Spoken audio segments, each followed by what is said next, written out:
জীবিত মানুষ থেকে মরা আল্লাহ বের করেন, আবার এই মরা নুতফা দিয়ে আমার আল্লাহ জীবিত মানুষ বানায়। আল্লাহ গো, কেমনে আবার সন্তান হবে একটু নিদর্শন যদি বলিয়া দিতেন, একটা সন্তান যে হবে এটা একটা নিদর্শন আমাকে দেখায়া দেন, জানায়া দেন। চিল্লায়া বলবেন না সুবহানাল্লাহ?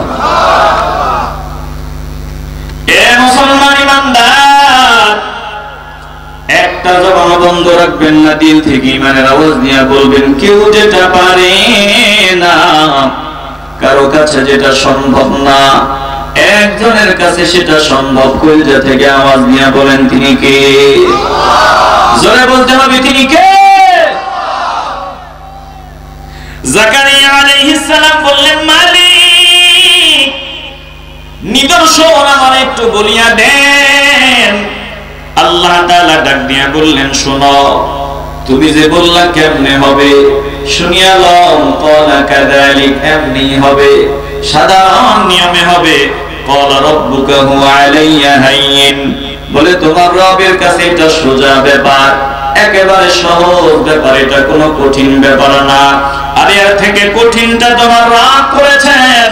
ওয়াকাদ খালাকতুকা মিন ক্বাবলু ওয়া লাম তাকু শাইআ, বলে ইতিপূর্বে তোমার রব বানিয়েছেন তোমাকে, কিছুই ছিল না, কিছুই না থেকে তিনি তোমাকে বানিয়েছেন। এখন তো আসো, এখন বানানো মোটেই কঠিন কিছু না। এ মুসলমান নবীর আশিক, একটু কলিজা থেকে ইমানের আওয়াজ দিয়ে বলবেন, কিছুই ছিলাম না, কিছুই না থেকে যিনি আমাদের বানাইলেন। ভালোবাসার আওয়াজ দিয়ে জবান খুলে বলেন, যিনি বানিয়েছেন, বলেন তিনি কে? আরে তিনি কেমন কারিগর দেখেন। আল্লাহ জিন্দা থেকে মরা বানায়, মরা থেকে জীবিত বানায়। সুবহানাল্লাহ বের হয় না?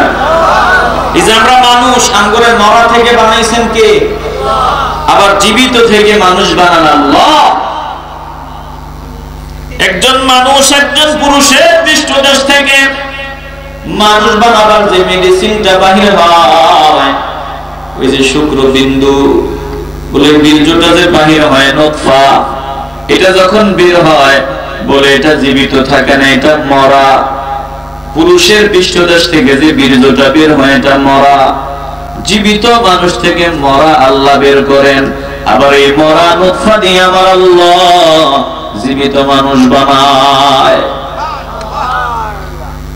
তুলিজুল লাইলা ফিন নাহারি ওয়া তুলিজুল নাহারা ফিল লাইলি ওয়া তুখরিজুল হাইয়্যা মিনাল মাইয়িতি وتخرج الميت من الحي وترزق من تشاء